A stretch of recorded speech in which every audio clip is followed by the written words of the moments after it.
no horário tradicional das palestras de quarta-feira, às 19h30, gravando mais uma vez, mas lembrando que nós estamos abertos ao público dentro do decreto do prefeito, de acordo com o decreto, com 30% só dos locais arquivados, para as pessoas que têm condições também de comparecer, que se enquadram ali dentro do decreto, e mesmo aquelas que se enquadram, que estejam sentindo algum tipo de qualquer problema de saúde, realmente não devem comparecer. Voltamos às atividades nesse sentido, apenas nas palestras, eu passo para quem precisar. Então, na noite de hoje, nós temos a felicidade aqui de ter o Clarence, um amigo nosso de muitos anos, que vai nos trazer o seu estudo, que ele preparou para a noite de hoje. Mas antes da gente passar a palavra para ele, nós vamos ler uma página do livro Vinha de Luz, capítulo 15, intitulado Não Entendem. Diz assim, Paulo, em Timóteo, no primeiro livro a Timóteo, capítulo 1, versículo 7. Querendo ser doutores da lei, e não entendendo nem o que dizem, nem o que afirmam. Em todos os lugares surgem multidões que acusam da palavra. Avivam-se discussões destrutivas na esfera da ciência, da política, da filosofia e da religião. Todavia, não somente nesses setores da atividade intelectual se manifestam semelhantes desequilíbrios. A sociedade comum em quase todo o mundo é campo de batalha. Nesse particular, em vista da condenável influência dos que se impõem por doutores e informações descabidas. Pretensiosas autoridades nos pareceres gratuitos espalham perturbação geral, adiam realizações edificantes, destroem grande parte dos gênios do bem, envenenam fonte de generosidade e fé e, sobretudo, alterando as correntes do progresso, convertem os santuários domésticos em trincheiras da hostilidade cordial. São esses envenenadores inconscientes que difundem a desarmonia, não entendendo o que afirma. Quem diz, porém, alguma coisa está semelhando algo no solo da vida, e quem determina isto ou aquilo está consolidando a semeadura. Muitos espíritos nobres são cultivadores das árvores da verdade, do bem e da luz. Entretanto, em toda parte movimentam-se também os semeadores do escalacho, da ignorância, dos carros da calúnia, dos espíritos da maledicência. Através deles, opera-se a perturbação e o estacionamento. Abusam do verbo, mas pagam a leviandade e dobrado o preço. Porquanto, embora desejem ser doutores da lei, e por mais que tentem confundir os parágrafos, e ainda que dilatem a própria insensatez por muito tempo, mais se aproximam dos resultados das suas ações, no círculo das quais essa mesma lei lhes impõe as realidades da vida eterna através da desilusão, do sofrimento e da morte. A página é bastante interessante, que nos fala de que esses são sábios que andam por aí. Pessoas que falam de tudo, sem ter conhecimento de causa, não se instruem, não procuram conhecer. E a gente vê isso hoje, principalmente, até com relação a essa pandemia aí. Nós temos hoje médicos que nunca estudaram medicina, falando do Covid, por aí tudo, pessoas que não têm experiência nenhuma, que não são infectologistas, que não são nada, mas emitem opiniões, que a gente fica assim, meu Deus do céu. Então, o que ele fala aqui é disseminar a palavra sem responsabilidade, sem ter realmente esse cuidado de se estar dizendo a verdade, espalha ignorância, espalha uma série de coisas que depois, como ele finaliza aqui, sofrerão a desilusão, o sofrimento e finalmente a morte, por inconsequência muitas vezes dessas atitudes infelizes. Então é preciso, como contrário ao título, não entendem, é preciso que a gente entenda melhor as coisas antes da gente passar à frente. Isso serve até que todo mundo tenha alertado muito isso com relação à internet. Cuidado com as coisas que você recebe na internet. Não vai passando sem confirmar se aquilo é verbo ou não. Eu tenho procurado ter esse cuidado, já cometi essa gafe também, de passar informações não verdadeiras, fui questionado e fui procurar, tinha que pedir realmente desculpa porque eu tinha passado na verdade. Então hoje eu tenho esse cuidado, de aquilo que me passa eu procuro ver a fonte, procuro ver tudo direitinho, se está correto para que a gente possa disseminar. Então é preciso realmente que a gente tenha esse cuidado de entender um pouco melhor aquilo que nós passamos para os outros. Bom, como eu disse para você, na noite de hoje, né? Nós temos o Clarence aqui, lá do Encontro do Mestre, vai adorar, lá no Retiro, e que vai nos trazer o tema em defesa da vida, né? Que os meus amigos espirituais possam parar, os mentores da casa, os nossos mentores aqui presentes, para que tudo aquilo que ele trouxer, nós possamos aclimatar nos nossos corações e, sobretudo, procurar colocar em prática. Como sempre fazemos ao iniciarmos essa primeira parte, nós queremos rezar a oração que foi formulada em benefício, em homenagem a Maria, Mãe de Jesus. Ave Maria, cheia de graças, o Senhor é convosco. Bendita sois vós entre as mulheres, que bendito é o fruto do vosso ventre, nasceu Jesus. Santa Maria, Mãe de Jesus, rogai a Deus por nós, pecadores, agora e na hora do nosso desenlace. E com essa prece, então, nós, com o consentimento dos nossos mentores espirituais, na figura maior na casa Doutora Adolfo Bezerra de Menezes, nós passamos a palavra para o Clarence.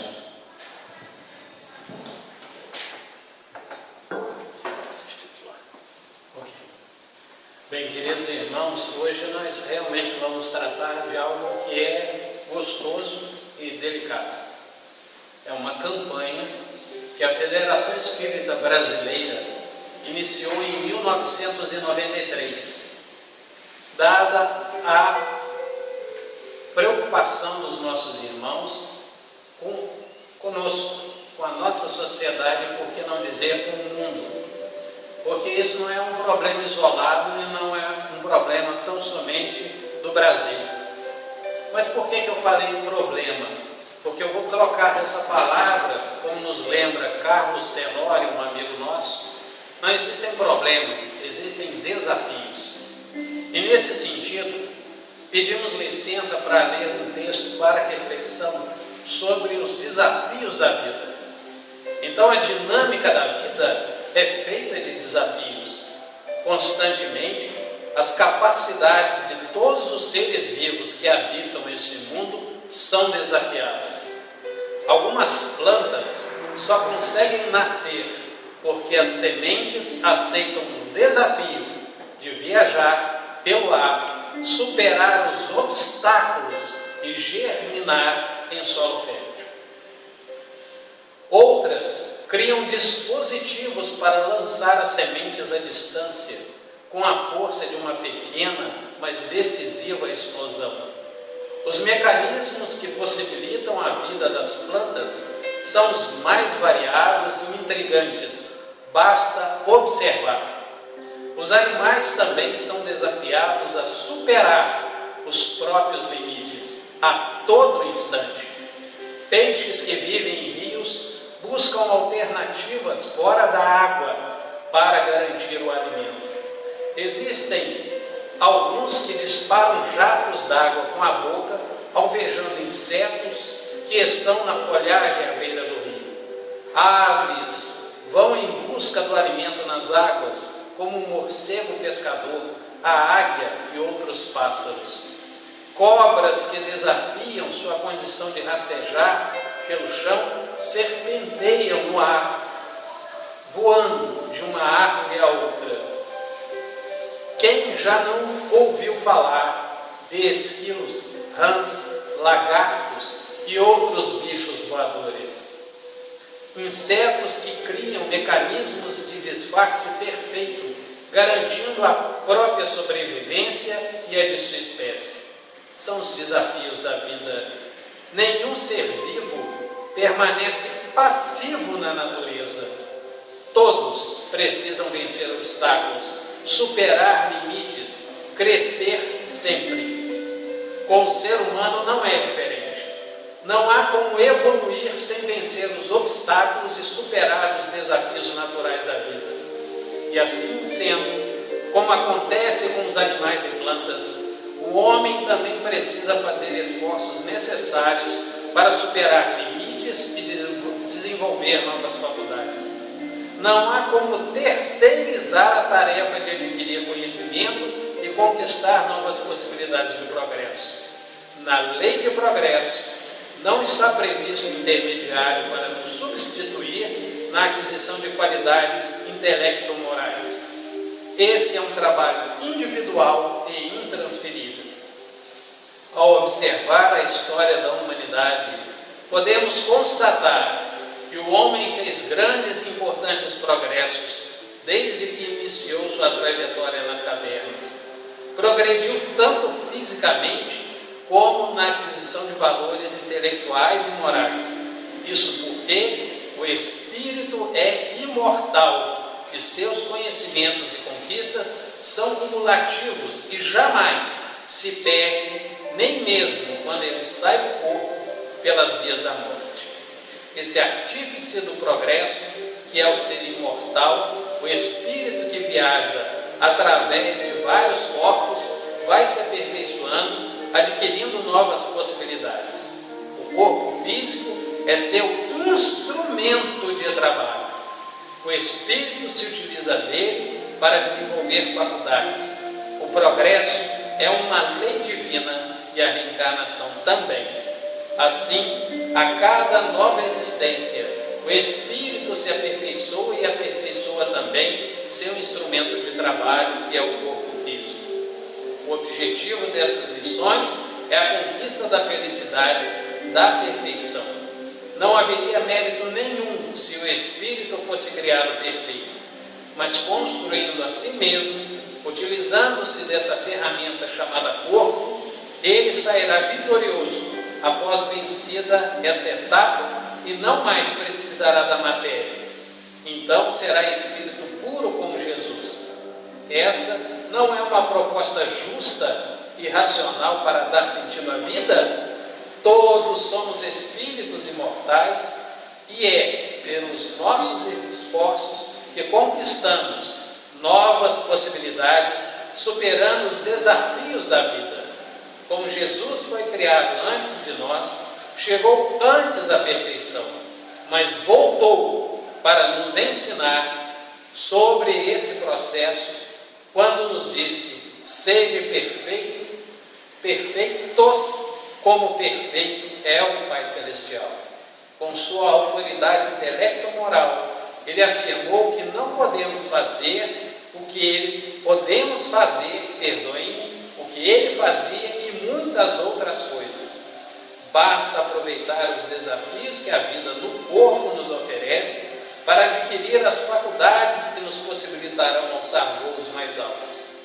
E o ponto de partida é o conhecimento das leis que regem a vida. Pense nisso e aceite esse desafio. Equipe da redação do Momento Espírita, com base no capítulo 11, itens 10 a 32 do livro A Gênese, de Allan Kardec, editora Fé. E por que a gente trouxe essa reflexão inicial? Porque a vida, como eu disse há pouco, é um desafio. Mas muitos de nós, às vezes, a interrompemos via suicídio, por exemplo. E os números não são pequenos. A taxa de suicídio no mundo, segundo algumas informações, ela caiu 10%, mas na América ela já cresceu a ordem de 6%. A cada 40 segundos, um irmão deixa-nos o convívio pelas portas, pelas vias do suicídio. Então é um número realmente preocupante. Calculou-se que no Brasil, em 2013, durante um ano, contabilizamos mais de 11 mil suicídios, dos quais 90% praticamente eram de homens, ou seja, 9.198 homens e 2.623 mulheres, sendo a maior incidência na faixa dos 15 aos 29 anos. Então é no princípio, vamos dizer assim, da nossa jornada, do nosso conquistar do entendimento, muitos de nossos irmãos estão se furtando desse aprendizado, desse grande desafio. Não viemos aqui para chegarmos de uma forma e sairmos da mesma forma. Viemos aqui para empreender esforços para nos melhorarmos, para nos reformarmos intimamente.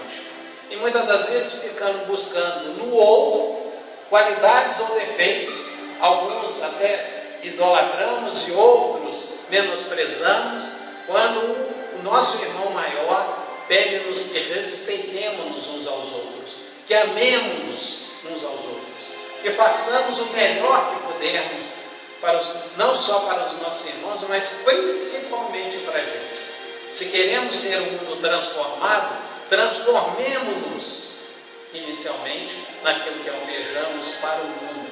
Mas não tenhamos a pretensão e nem a prerrogativa de acharmos corretos, perfeitos e passarmos como regra para os nossos irmãos, para que eles cresçam, para que eles floresçam à mesma medida que estamos tentando. Somos falíveis, somos perfectíveis. E a misericórdia divina está aí nos abençoando com a oportunidade que nós estamos tendo. Então, quanto a esses irmãos, cabe-nos o amparo, o entendimento. E como podemos observar no filme O Nosso Lar, Clarencio menciona que o número de suicídios é realmente alarmante, mas o suicídio moral, que não é nem contabilizado pelos nossos órgãos oficiais, é um número expressivo. Quantos não são os irmãos que afetam seus corpos perispirituais e suas almas, enquanto desencarnados espíritos, alimentando a mágoa, o ressentimento, dizendo que não são capazes de perdoar, dizendo que não são capazes de tolerar, compreender. E aí a gente faz uma grande pergunta, e uma pergunta com seriedade, não como crítica, mas como uma reflexão. O que aqui estamos fazendo? Nós estamos aqui a partir de ontem. Muitos de nós estamos aqui há mais de 30, 40 anos.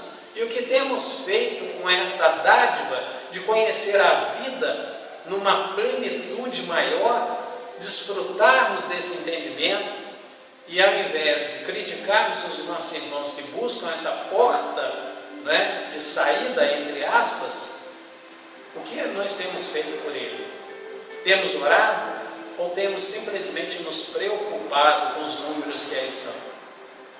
É orai e vigiai, ou vigiai e orai. Não importa a ordem, importa a ação. Não desmerecendo a preocupação do nosso irmão Mateus, que menciona isso graciosamente na Bíblia. Mas paremos e pensemos que hoje muitos também praticam suicídios que são assistidos, como é a eutanásia. E vimos que o tempo de Deus é diferente do nosso. Não estou dizendo que não é doloroso, não estou dizendo que não nos cabe sentir, não é isso. Cabe-nos compreender o que os desígnios divinos estão nos apresentando como oportunidade de nós nos redimirmos perante a nossa própria consciência. Eu não estou dizendo que com isto a gente está se furtando. Não, nós não estamos nos furtando.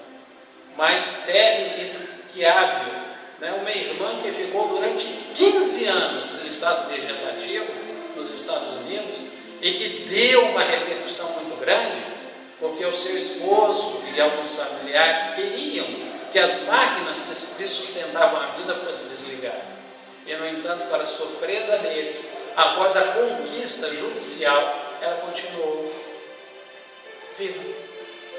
Não viva no estado que todos nós gostaríamos. Ela continuou acamada, mas ela regenerou alguns órgãos que lhe permitiram ter uma sobrevida.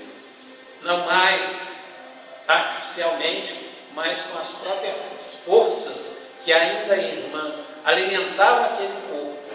Num resgate, possamos entender dessa forma, mas que estava ali também dando-nos uma grande lição, uma grande oportunidade de aprendizado. Então, paremos e pensemos que a eutanásia, que é conhecida como suicídio assistido, também apresenta números expressivos, muitos. E os motivos que levam esses irmãos a buscarem esse veículo são muitas das vezes motivos que não nos cabe o julgamento, mas nos cabe a reflexão. E por quê? 91,6% dos irmãos que decidem por esta forma de partirem do convívio de nós outros é da perda da autonomia. Hoje, por exemplo, eu tenho dentro do próprio lar uma oportunidade bacana de honrar pai e mãe, quando eu vejo meu pai tendo uma certa debilidade de locomoção e ele me dando a oportunidade de fazer alguma coisa por ele, ir ao mercado, pagar uma conta. E quão gostoso é isso! Mas a gente, com muito carinho, observa que ele não está muito contente com essa situação. Mas estamos ali apoiando, ele, na qualidade de ser um irmão espírita, não está pensando em suicídio, eutanásia, nada disso. Ele preserva o entendimento que ele conquistou ao longo de sua vida. Mas o mundo tem esse entendimento, não somos melhores do que ninguém, mas paremos e observemos quanto está sendo nos oferecida a oportunidade de servir, como assim o fez Jesus quando esteve aqui entre nós. Então ele serviu-nos ao invés de servir-se de nós. Então, 91,6%, repito, por perda de autonomia, 89,7% de incapacidade de apreciar os atos cotidianos. Então a gente para e pensa que antes dessa enfermidade que aí se apresenta, as ruas estavam lotadas, os nossos centros comerciais estavam abarrotados de amigos e irmãos nossos. E hoje a gente observa o retraimento, principalmente na área comercial, dentre outros segmentos, mas as pessoas estão tendo a oportunidade também de rever o seu próprio entendimento perante a família, perante o seu companheiro, a sua companheira e seus filhos. Há dias atrás, observando com muito carinho uma reportagem, eu vi que um pai percebeu que ao longo de quase 10, 12 anos, ele não tinha brincado com a sua própria filha. Então ele se furtou de uma alegria que ele há um tempo havia proporcionado a ele e a sua esposa, a de trazer a oportunidade de vida a um irmão que também precisava de um aprendizado. E aí esse pai foi freado de uma certa forma por essa enfermidade, resgatando uma coisa muito bonita, que é o convívio familiar. E precisando reinventar a sua forma de proceder junto ao seu grupo familiar, criando, inclusive, sendo bastante, melhor dizendo, criativo nas atividades do lar, para que esse momento passe, pelo menos com um mínimo de serenidade e bom senso, para que a gente conquiste aquilo que é necessário. Então, como eu mencionei, o caso de Terry Schiavo, foram 15 anos impossibilitada de fazer tudo aquilo que muitos de nós gostamos de fazer. Caminharmos pela rua, visitarmos entes queridos. Na verdade, a gente tem feito isso. Os nossos parentes até pararam de ser chatos, na verdade, eles são uma pessoa, eu não estou com saudade de você. Então, isso está sendo um momento muito oportuno, embora doloroso, de tirarmos algumas lições. Então, em defesa da vida, a gente pode se apropriar do entendimento que nós conquistamos e ampararmos os nossos irmãos, dando-lhes esperança. E não para aí. A tarefa é árdua, porque o entendimento dos nossos irmãos pode não ser o nosso. Pode ser um deserto que vai florescer. E a gente para e pensa e se lembra de um deserto aqui no Chile que há quase 400 anos não chove, lá com a intensidade de algumas regiões no Brasil. E, no entanto, a floração, a vida. Encontramos vida em regiões inóspitas, como nos Alpes Suíços, a Edelweiss, tanto lembrada por Divaldo Pereira Franco, uma violeta que reluz, que encanta os nossos olhares, para aqueles que lá tiverem oportunidade. Caso não, a internet nos facilita, não é isso? A gente poder ver a beleza de uma violeta, de uma planta tão bonita, tão simples e que realmente ilumina o nosso olhar. 45% deles, dessas pessoas que buscam essa via de sair desse momento, às vezes doloroso para eles, é a insegurança. E outros motivos surgirão. Agora, outra situação delicada e que acontece no nosso país é o aborto. Então, são 850 mil abortos aconteceram até 2013. A gente para e pensa carinhosamente quantos irmãos não tiveram negadas a sua oportunidade, né, de aqui estarem para se redimirem, como eu falei há pouco, perante os pecados de outrora. Precisamos acreditar que a reencarnação é uma lei divina, precisamos acreditar que ela está aí, que foi mencionada numa conversa entre Cristo e um doutor da lei chamado Nicodemos. Tenhamos diferentes interpretações nos mais variados segmentos religiosos, mas ali se prenunciava uma ideia que também era de conhecimento do povo hebreu, embora eles não entendessem na forma como isso se processava. Entendia-se que esse processo, essa lei existia, mas não como ele se verificava. Então a vida tem um sentido mais profundo para o Espiritismo. O mais terrível antagonismo é o materialismo, como conclui o codificador em O Livro dos Espíritos. Então, essa mesma obra, em sua parte terceira, trata de quê?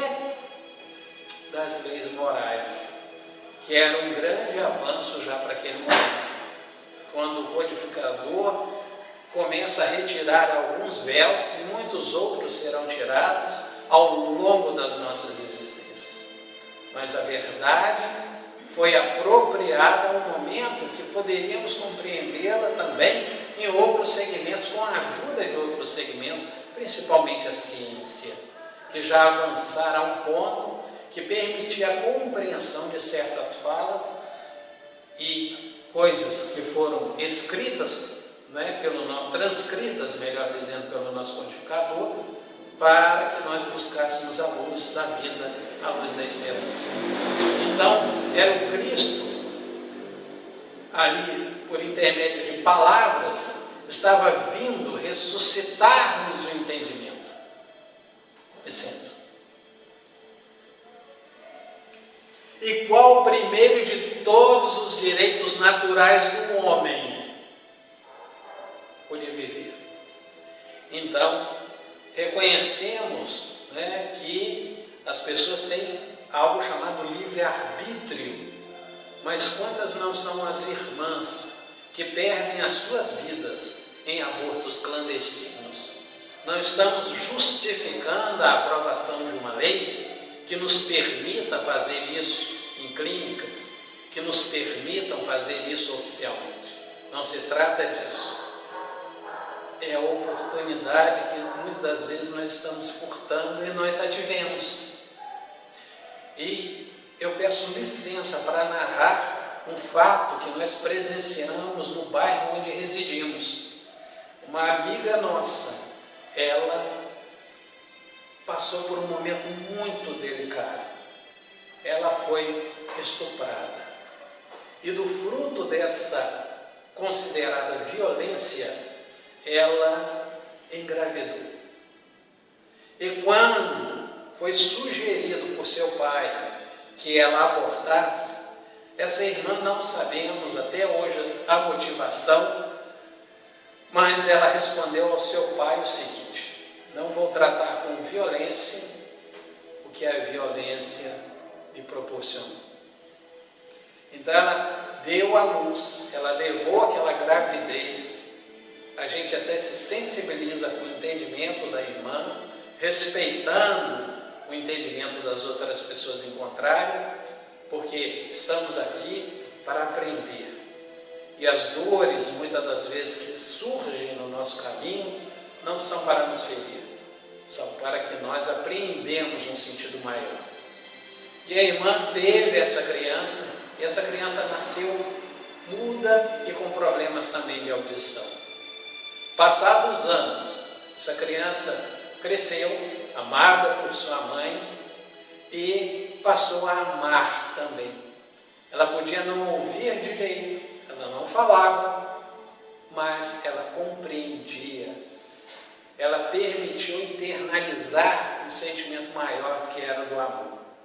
E durante alguns anos, após ele retornar do trabalho, porque ele cresceu, aprendeu, teve uma profissão, continuou a conviver com a sua mãe e com o seu avô, e ele ia, ao sair do trabalho, ele já passava direto em um bar, onde seu avô passava pelo triste processo do alcoolismo, um vício delicado, e recolhia o avô quase que na sarjeta, levava-o para casa, dava-lhe um banho, trocava-lhe as roupas, colocava-o para dormir. E num dado momento, esse menino que nascera fruto de uma violência foi um cuidador exemplar. Então a vida nos apresenta lições, como eu observei há pouco, não para nos ferir. Por isso que no nosso entendimento, por que não defender a vida? Não é o caso especificamente de entrar no mérito e julgar as ações de nossa irmã ou dizer que o aborto é uma alternativa correta, não se trata disso. Mas observemos que muitos são os irmãos na erraticidade ou na espiritualidade que rogam pela oportunidade que nós estamos tendo. E eu ainda passei por uma situação bastante delicada anos atrás, que nós estávamos a tentar convencer uma irmã querida que ela não abortasse. No entanto, o aborto se verificou. E para nossa alegria, aquela irmã que passou pelo aborto, que foi abortada, aquele irmãozinho espiritual, não guardou rancor, não ficou ressentido e retorna anos depois no seio da mesma família, já como sobrinha, e abraçando a tia que outrora se negou a ser sua mãe, com um carinho que ela não compreende.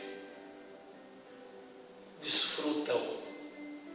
Né? Então, uma alegria muito grande quando sabemos que em outras situações, irmãos não aceitando, né, que foram, né, colocados de lado, que a sua oportunidade de renascer, que a sua oportunidade de crescer lhes foi tirada, lhes foi negada, muitas vezes levam as suas mães à loucura por obsessões pertinazes que a gente não tem nem como descrever, dada a gravidade de muitos casos, onde o perdão não se verifica. Então, por isso que ninguém tem o dever, tem o de atentar contra a vida de seu semelhante, nem fazer o que quer que possa lhe comprometer a existência corporal. Então, isso está na questão 880 do Livro dos Espíritos. Então, a gente busca referências para dar tranquilidade ao nosso entendimento e sustentar a nossa fala. Então, é importante, tá, que eu vim para que tenham vida e a tenham em abundância. João, capítulo 10, versículo 10. Então, nós estamos aqui para tirar vidas. Estamos aqui para servir, não é, como o nosso irmão fez com maestria, servir. Então a vida corpórea deve ser respeitada desde o momento da concepção. Não estamos falando aqui, né, depois da formação. Estamos falando aqui da concepção, porque sabemos que esses irmãos se aproximam, né, observando as nossas qualidades, observando como vão lidar muitas das vezes com aquilo que nos faltam, mas que estamos sendo um veículo para que eles possam ver, para que eles possam aqui estar. E temos o quadro do Segismundo, né, uma obra do nosso irmão Chico com André Luiz, que fala o quão delicado é esse processo. Quanto à aproximação da espiritualidade e do irmão que está para reencarnar no âmbito de uma família que trazem, melhor dizendo, situações delicadas a serem corrigidas com a ação do perdão. E aí, estamos prontos para isso? Ou vamos ficar teorizando até o fim de nossos dias? Então é importante que o corpo é o primeiro empréstimo recebido pelo Espírito trazido à carne. Isso está no Conduta Espírita. O que temos aqui hoje é um empréstimo, não é nosso. Então, quando alguns dizem em defesa do aborto, esse corpo é meu, eu faço dele o que eu quiser. E aí a doutrina vem refutar esse entendimento, pedindo que apreciemos que até o nosso corpo é um empréstimo. Isso está no livro Conduta Espírita. Repetindo, o corpo é o primeiro empréstimo recebido pelo Espírito trazido à carne. Então, empréstimo a gente fica devendo, não fica? E a taxa de juros muitas das vezes é alta ou impagável, segundo os nossos próprios esforços. Então, repensemos um pouquinho isso. Não vamos julgar aqueles irmãos que buscaram esse mecanismo, né, dizendo que eu não posso, eu tenho uma vida. Graças a Deus, eu tenho uma vida, eu tenho uma oportunidade. E por que negá-la? Então, entendemos que há necessidade, inclusive nos ambientes escolares, de prepararmos as nossas famílias, os nossos pais, as nossas mães, os nossos jovens, para uma educação da sexualidade, para que não apreciemos simplesmente como um gozo, mas crescei-vos e multiplicai-vos é algo muito sério, que precisamos observar em profundidade o que se trata disso, de responsabilidade. Certa feita um jovem me perguntou, né, sobre o sexo antes do casamento, e eu lhe perguntei, ao invés de me responder, se ele se achava preparado para iniciar a sua vida sexual e assumir as responsabilidades que poderiam advir disso. Uma maternidade, uma paternidade. Você está pronto? Você está em condições, né, de abraçar, de se envolver com as responsabilidades que cabem, trazendo à luz dos dias uma criança, um filho? Então ele até repensou um pouquinho sobre essa questão e foi tocável. E o Espiritismo alerta para a existência, e uma das coisas que me mais preocupam é porque às vezes buscamos na drogadição nos furtarmos, né, do que precisamos às vezes vencer. Então a gente coloca impedimentos e acha que a drogadição vai nos desinibir. Quantos não são aqueles que buscam através dos alcoólicos, né, e do tabagismo, se liberarem, né, do estresse, né, dos problemas cotidianos. Preciso aliviar, eu preciso tomar alguma coisa para descarregar as tensões. E é engraçado que os orientais já preferem a yoga, a meditação. É uma droga. Deve ser uma droga, porque a gente não consegue fazer. Então, quando a gente observa na medicina milenar dos nossos irmãos orientais e observa as prerrogativas que ali eles pontuam, eles buscam saúde. Então, reconhecemos o padecimento daqueles que se debatem na dependência emocional e física e nos estados degenerativos causados pela utilização dos tóxicos, sem conseguirem a libertação do vício que lhes proporciona fugas dolorosas da realidade da vida. Então a gente para e pensa que quem usa drogas, né, está se destruindo. E em face das nossas emoções alimentadas e do uso desordenado do tóxico, a própria espiritualidade nos faz conhecer dos danos ao nosso corpo perispiritual, dos danos à nossa alma e as consequências disso em outras existências, caso a gente não se redima, caso a gente não procure por outros caminhos que não este. Então a gente para e pensa que quem sustenta o vício encarcera-se. Isso está na Agenda Cristã, no capítulo 36. Então passamos ao bem e o mal. Quando na questão 645, quando o homem se acha, de certo modo, mergulhado na atmosfera do vício, o mal não se lhe torna um arrastamento quase irresistível. A espiritualidade deve ser tudo da turma do Emmanuel, né? Ele pegava pesado com o Chico Xavier, não é verdade? E eles nos respondem assim: arrastamento sim, irresistível não. Continuando com a resposta: porquanto mesmo dentro da atmosfera do vício, com grandes virtudes às vezes se depara. O que a gente traz no bojo, no íntimo do nosso ser? Será que não temos qualidades? Será que não podemos vencer? Buscar ajuda. Conheci um jovem, espírita inclusive, que entrou por esse caminho. Não nos cabe aqui declinar o nome do nosso irmãozinho, mas ele um dia, aproximou-se de seus pais e rogou a estes que ele fosse internado e pudesse receber os cuidados necessários. Então, após a ação medicamentosa, o trato clínico com relação a essa enfermidade, nosso irmão hoje está reintegrado à sociedade, está tendo os cuidados necessários. Foi um momento de aproximação de todo o grupo familiar, um momento, primeiro um choque, mas depois o acolhimento. Olha que gostoso, o acolhimento. Então a gente vê a fundamentação dessa campanha promovida não só pela Federação Espírita Brasileira, mas por muitas outras entidades que estão aí cuidando dos nossos irmãos que passam pelo processo da viciação.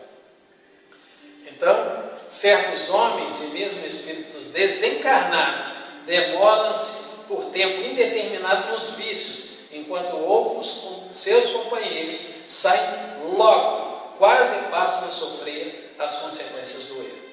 E isso está no livro Filosofia Espírita, no volume 13, é um comentário de Miramês. É um livrinho antigo, né? Graças a Deus a gente ainda os tem. Eles nos ajudam. Então, pelo conhecimento da doutrina espírita, é fácil saber por que de uns sofrerem mais que outros. Alguns ainda passam pelo ambiente vicioso, mas não se interessam em viciar-se. Então, quantas vezes na nossa intimidade nós não somos convidados a certas práticas que nos induzem a um caminho que não nos favorecerá o crescimento? É melhor do que falar que está tudo errado, não é verdade? Então, porque os nossos irmãos que passam por isso, por que não dizer nós mesmos? Nós trazemos mazelas de outras vidas, viciações de outras vidas. Não é só o tóxico que nos conduz a caminhos errôneos. Muitas vezes, como eu falei há pouco, no campo da sexualidade, podemos estar nos perdendo. E vai até um comentário de uma necessidade, e a gente respeita com muito amor, porque foi isso que me foi dado compreender e aprender. Como temos tratado nossos irmãos homoafetivos, por exemplo, com carinho, com amor que eles merecem, ao invés de excluí-los ou sermos sectaristas, abracemos-los. E um dia eu fui pego de calça curta dentro de uma casa espírita, onde uma irmã veio me perguntar, né, e inicialmente observou que a sua filha, né, trazia, né, nas suas ações uma inclinação homoafetiva. E eu observei com ela: ame-a, cuide, trate. Não é tratar como uma doença, tratar como um ser humano, amando-a, respeitando-a. Não se trata de dizer, para falar, assuma, não é isso. Conviva de forma gostosa e sadia. Traga a ela o entendimento necessário para que ela possa ser feliz. e não críticas que muitas vezes a gente nem tem fundamento. Quando tivemos a oportunidade de tratar dessa questão num seminário em Valença, vimos a resistência ao entendimento que está no livro Sexo e Destino. Muitos dos nossos irmãos virão na condição inversiva. Olha que bonito! E para quê? Será que Deus criou isso para ser uma coisa de louco, desordenada? Não! Para que esses irmãos aprendam, assimilem o que é o amor. E lá no livro Sexo e Destino, não me lembro especificamente o capítulo, se é o 7º ou se é o 9º, trata disso. E eu observei com muito cuidado que, apesar desse livro ter sido escrito por volta de 1945, ele está aí desde então, a leitura dele tem sido parca, não tem sido efetiva. E o Andrei Moreira recentemente lançou um livro sobre isso, trazendo à luz do amor e da fraternidade um entendimento. Então, o espírito em certa faixa de seu despertamento espiritual sofre todos os dias de agressões inferiores, passando por tudo para recolher experiências. Qual anjo que não sofreu nem foi testado pelas paixões inferiores, que não deslizou nos caminhos do erro para aprender a ser bom e compreender o amor? Não é? Gente, precisa falar mais alguma coisa? Quanto ao que demora no vício, mais que os outros, é espírito com maior necessidade de corrigenda, e os que ficam pouco nos caminhos das paixões inferiores já se encontram em certa maturidade e somente recebem o que merecem. Então, olha que coisa agradável. Deus aqui não está chamando a terra de a senhora da punição. Ele está chamando da escola da oportunidade.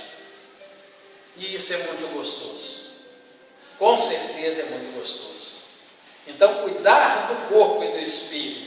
A orientação, do Espírito Jorge, lá em 1863 em Paris, diz o seguinte: consistirá na maceração, sacrifícios e privações do corpo, a perfeição moral. Para resolver essa questão, apoiar-me-ei nos princípios elementares e começarem a poder mostrar a necessidade de cuidar-se do corpo, que, segundo as alternativas de saúde e de enfermidade, influi de maneira muito importante sobre a alma, que cumpre se considera cativa da carne. Equilíbrio. Tudo é equilíbrio. Paulo de Tarso não nos diz: conhece de tudo e retém de que é bom?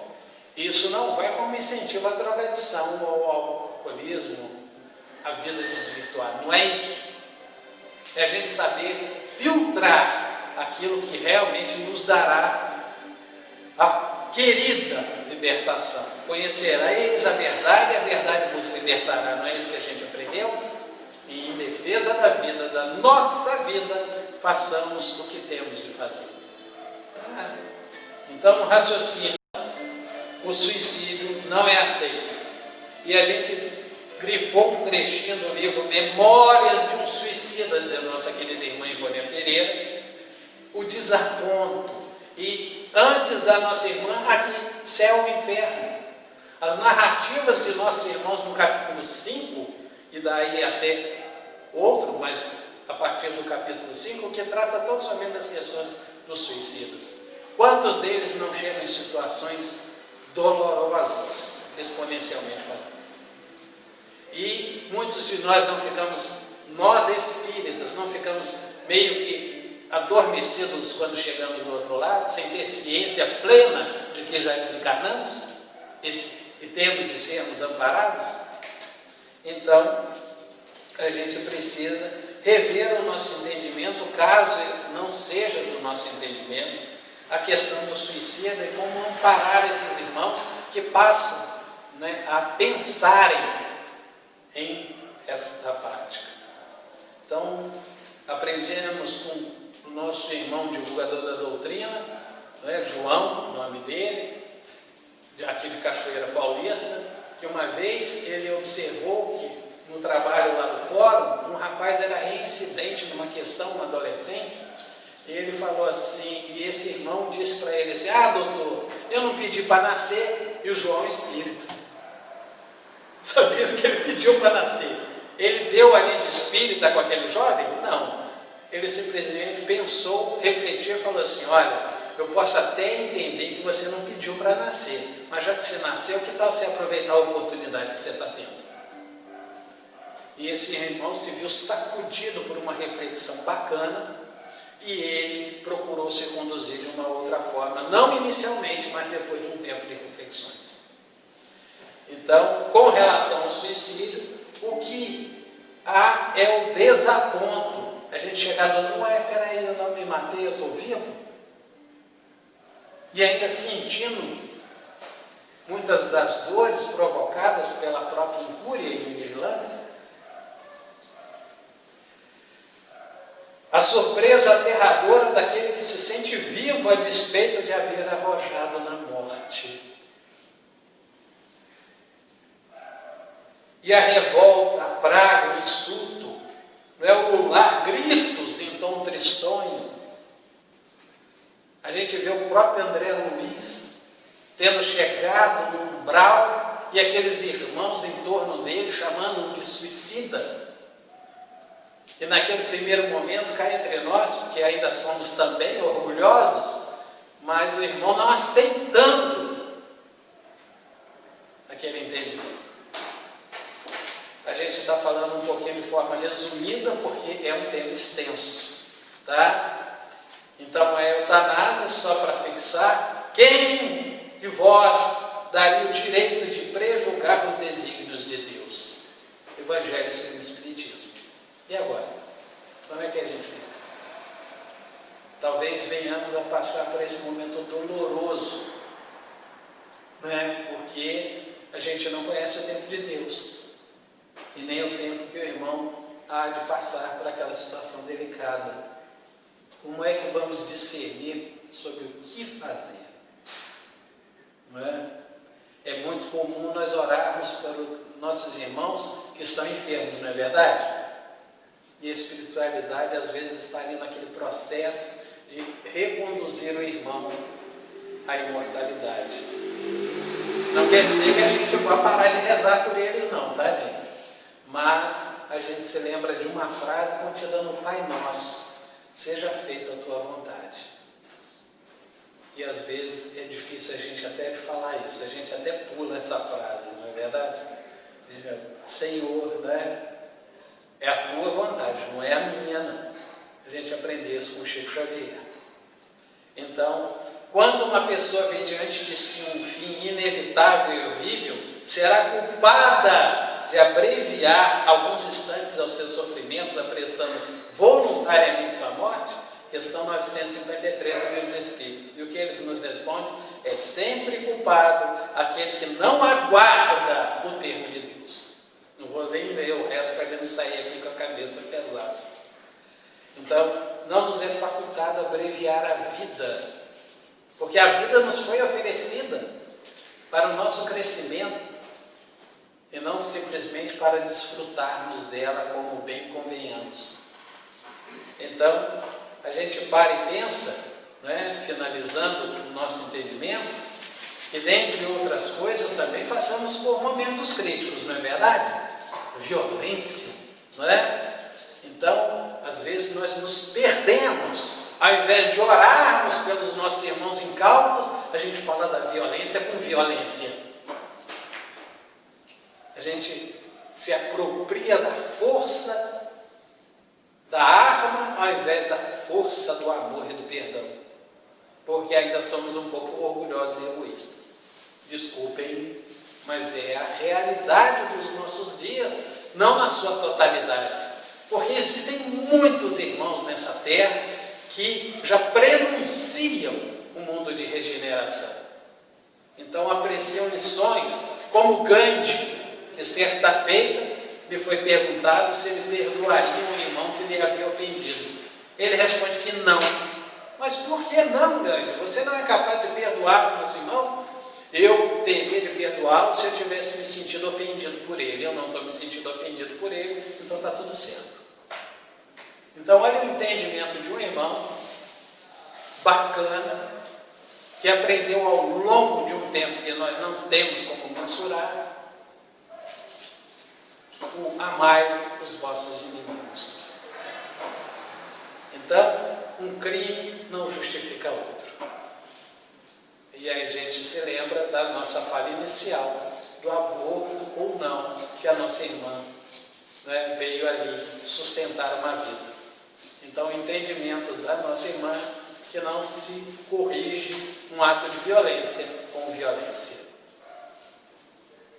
Então, o respeito à vida em todas as etapas tem sido objeto de preocupação.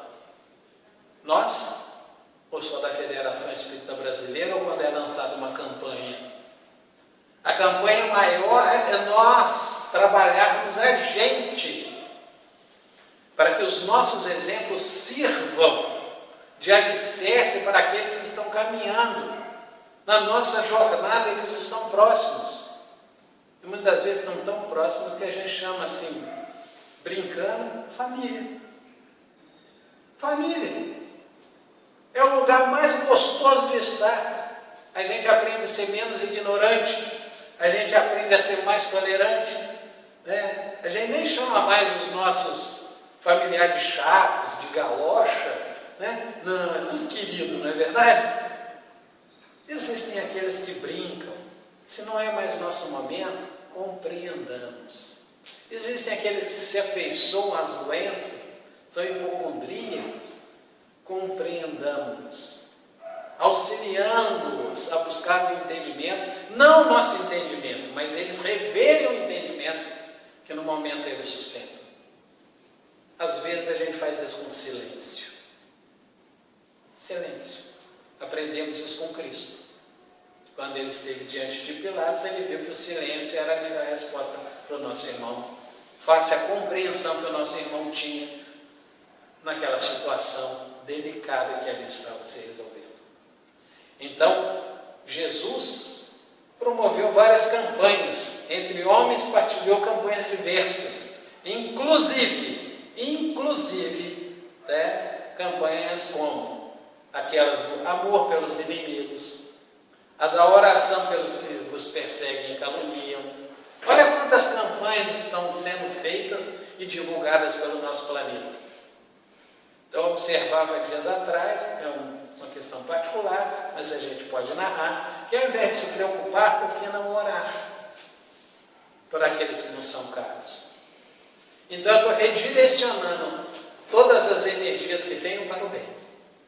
Tá? E a gente deixa, né, aí nos seus corações o seguinte entendimento: cultivemos o louvor continuado à existência corporal e à vida imortal. O grande desafio da atualidade é a busca pela concretização, a internalização do conceito. E o conceito está aí há quanto tempo? Surgiram com o Espiritismo? Não. Estão aí há milênios. E absorvemos esse entendimento. Então, quando às vezes a gente fala, né, muitos serão, comentávamos antes, muitos podem ser os nossos irmãos que não venham a retornar às nossas lides espíritas, não é verdade? Aí não nos preocupemos, oremos pelos nossos irmãos. E de que forma? Compreendendo-os. Não vai como crítica, fala de ninguém, pelo contrário. Mas estamos, nós, no cunho particular, estamos assimilando o que a doutrina tem nos proporcionado, e antes dela outras doutrinas e outras religiões vieram a trazer o entendimento, mesmo que possa ter sido de uma forma diferente da que estamos sustentando, mas está aí. Então, o Cristo pede que a gente internalize esses conceitos. Tá? E a frase última: o verdadeiro homem de bem é aquele que cumpre a lei de amor, de justiça, de amor e caridade na sua maior pureza. Evangelho segundo o Espiritismo. Muito obrigado.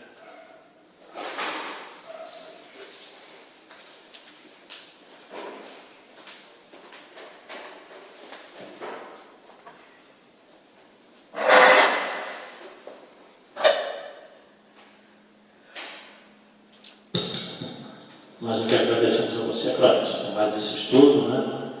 Queremos contar com a tua colaboração em outras oportunidades, aí, com certeza, que você possa ser amparado sempre pelo seu mentor espiritual, por Jesus, o amigo de todos nós, para você continuar nessa jornada sua de divulgação da doutrina.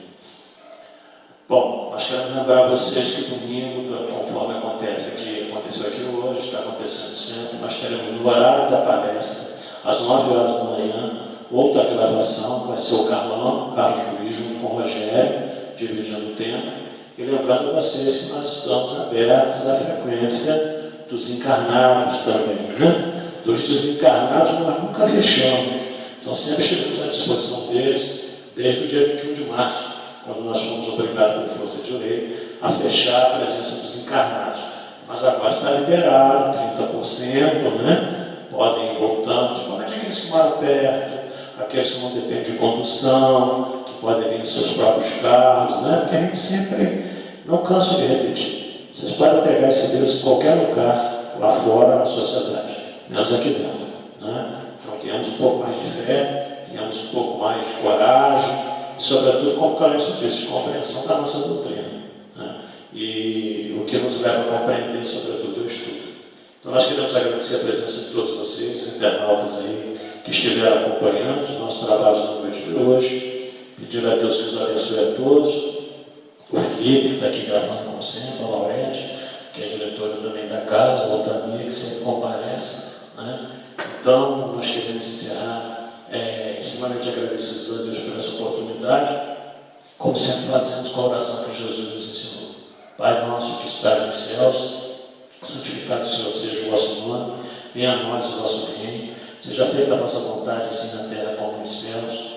Pão nosso de cada dia nos dai hoje, perdoai sobre as nossas ofensas, assim como nós perdoamos aos nossos ofensores. E não nos deixeis cair nas tentações do caminho, mas livrai-nos de todo mal, porque são teus o reino, o poder e a glória para sempre. Com essa prece, nós pedimos permissão aos amigos espirituais da casa, na figura maior do doutor Adolfo Bezerra de Menezes, para dar por encerrados os nossos trabalhos na noite de hoje, nos dispersando em paz e levando essa paz reinante nesse ambiente, aos lares aqui representados e a todos vocês internautas. Muito obrigado, fiquem com Deus.